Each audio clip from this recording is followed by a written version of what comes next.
Broadcasting from Mega Manila and streaming on the World Wide Web. We are Crusaders Broadcasting System, DWAD. 1098 AM. Now Radio.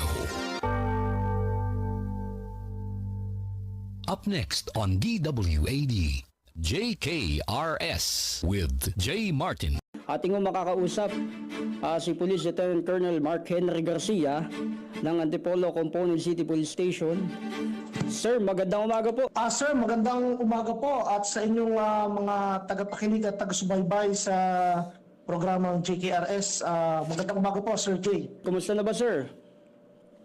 Sir, sa kasalukuyan po, ang ating peace and order situation dito po sa siyudad ng Antipolo ay generally peaceful, stable, and manageable po, sir. Okay. Sir, kamakailan kasi may mga ilang kuha kaming information na talagang yung ating kapulisan walang tigil na nagpapatrolya kasi ang krimen ho dyan sa lungsod ng Antipolo talagang kuminsan wala hong pinipili. Ano ho yung isinasagawa natin, sir, para mapigilan ho yung krimen dyan ho sa lungsod ng Antipolo, sir? Yes, sir. Despite po ng may pailan-ilan talaga na occurrence po ng different incident and crime dito po sa ating AOR, but yung ating pong intervention, mas pina-i-intensify pa po natin. Kamukha po nitong patrolling, yung ating visibility, Oplan Sita, Oplan Bulabog, Oplan Bakal, and yung implementation po ng curfew pagdating po ng alas 10 ng gabi hanggang alas 4 ng madaling araw, kung saan lagi pong pinapaalala sa atin ng ating butihing mayor, Mayor June Inares, na kailangan nating higpitan yung implementation nito at makakatulong po ito sa ating peace and order situation. At ganoon na rin po sa pagdidisiplina sa ating mga kababayan. Sir, ngayon ay bago ang ating provincial director. At ano ho yung unang-una? Siyempre kayo, sir, ang nag-iisang lungsod dyan sa lalawigan ng Rizal. Ano ho yung naging coordination ni Provincial Director Barber? Yes, sir. Nagkaroon na po kami ng unang command conference at malinaw po ang kanyang kautusan sa mga hepe ng kapulisan. Sa different municipalities at dito po sa nag-iisang syudad, ito nga pong Antipolo sa buong Rizal. Panatilihin lang po natin ang pagiging professional, dedicated sa ating trabaho at dapat nakaangkla po dito sa ating 7-point agenda ng ating butihing Chief Philippine National Police, Police General Jose Melencio C. Nartates Jr. po. Oo, sir. Sir, kasi kung di ako nagkakamali, sir, talagang ang lungsod ng Antipolo ay daang-daang libong populasyon. Pero ang kapulisan natin, sir, ilan ba ang personnel natin ngayon, sir, dyan sa lungsod ng Antipolo, sir? Yes, sir. Sa ngayon po, tayo po may pinakamalaking bilang ng kapulisan sa buong rehiyon. Nasa 260 na po tayo. In which doon po sa 260, pito po doon yung NUP. So nasa 253 po yung organic personnel natin, sir. And sa population naman po ay nasa 946,000 po ang population ng ating lungsod ng Antipolo. So although talagang ito po isa sa challenges natin, yung bilang ng kapulisan, kasi sa ngayon po yung police to population ratio natin ay nasa 1:3,700 plus. Ganun pa man hindi po ito hadlang sa ating mandato na magpatupad ng peace and order para po sa progress po ng ating minamahal na lungsod ng Antipolo. Bagkus ito po yung maging motivation. That is why itinuloy po natin ang mga programa ng mga former COP, yung kay Lieutenant Colonel June Abrasado, yung 1 SMS Bottom, and yung kay Sir Ryan Manongdo po, yung Sanib Puwersa. And sa pagpapatuloy po noon, nakabuo po tayo ng konsepto based po doon sa community service-oriented policing framework ng ating National Police Commission, kung saan kailangan talaga natin ng collaborative effort kasi itong peace and order, peace security ay hindi lang po talaga trabaho ng ating kapulisan, kundi trabaho ng bawat isa. That is why nag-launch po tayo noong project initiative natin na Project TODA. Yung TODA po ay yung Tricycle Operators Defensive Allies, kung saan atin po magiging katulong, magiging mata at tenga natin ang ating mga tricycle drivers sa lansangan. So, force multiplier po natin sila. Sir, napakaganda nun sir na sinasabi niyong talagang inipon nyo yung mga TODA dyan sa lungsod ng Antipolo. Kung di ako nagkakamali, yan ho yung tinatawag na Actify, no sir? Yung Antipolo Corporation na sinasabi, cooperative. Yan ba yun sir? Ano po sir? Yan Po? sir, yan ba yung tinatawag na Actify? Diyan ho, lahat na kasi ng TODA ay talagang hawak ng Actify dyan ho sa lungsod ng Antipolo. Lahat ng TODA. Yan ba yung sinasabi nyo sir na malaking tulong kung sakali? Yes sir. Opo. Kasi sa kasalukuyan po, may tatlo po tayong federation. Then, under sa tatlong federation po ngayon, ay meron po tayo 124 TODAs. Kung saan nasa 24,000 plus na po ang ating mga tricycle drivers. So, through research with the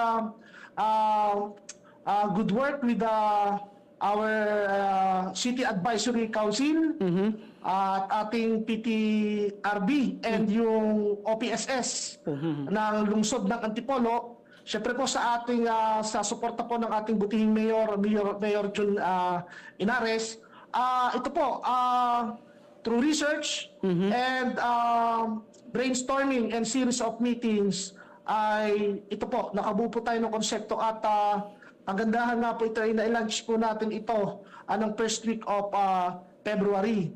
So, sa ngayon po ay okay na po to at ang atin pong i-measure ngayon ay yung effectiveness and efficiency po nitong project initiative po natin ito. Sir, matanong ko lang sir, yung coordination naman natin sa mga barangay at dun sa mga HOA, kung tinatawag nga yung Homeowners Association, para makatulong ho sa ating PNP na mapanatili yung peace and order. Kumusta to sir? Maganda po.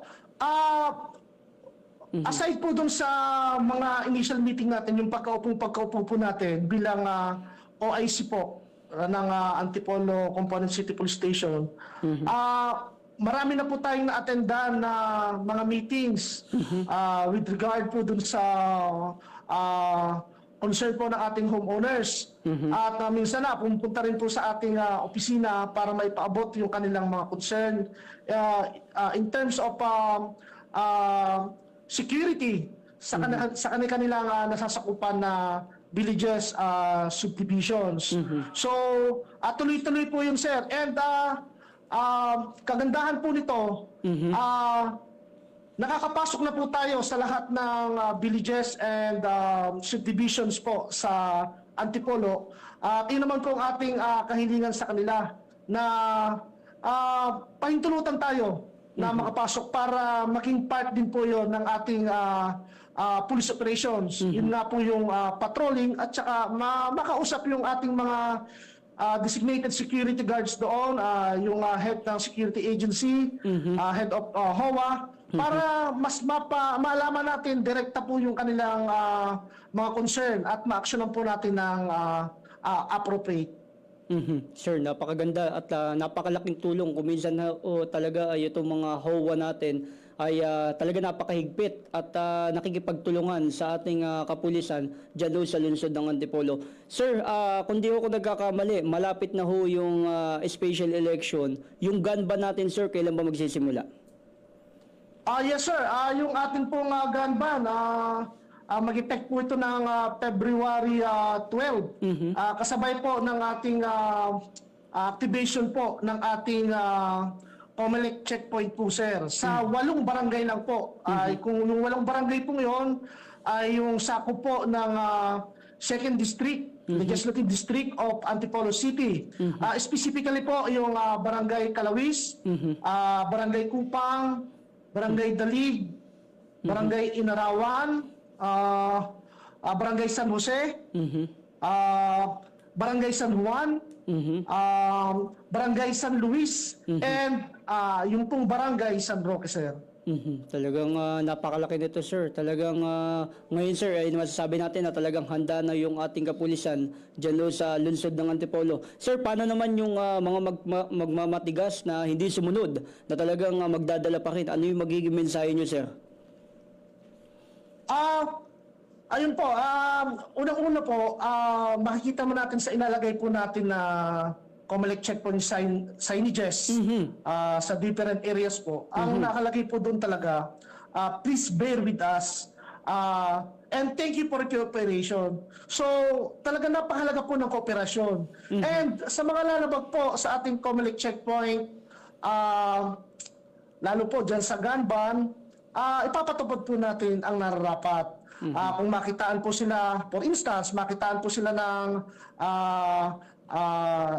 baril, kahit may lisensya po yan kasi gun-ban nga po,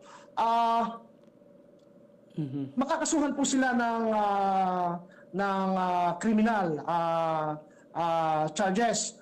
Specifically, yung violation po natin dun sa Republic Act 10591, yung sa Firearms and Ammunition Regulatory Act po.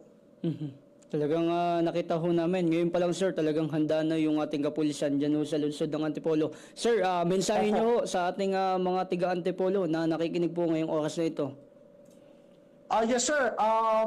Ang panawagan ko po sa ating mga kababayan sa Antipolo at sa ating po mga tropa at sa mga lingkod bayan po sa ating pinakamamahal na napakagandang syudad dito po sa Antipolo.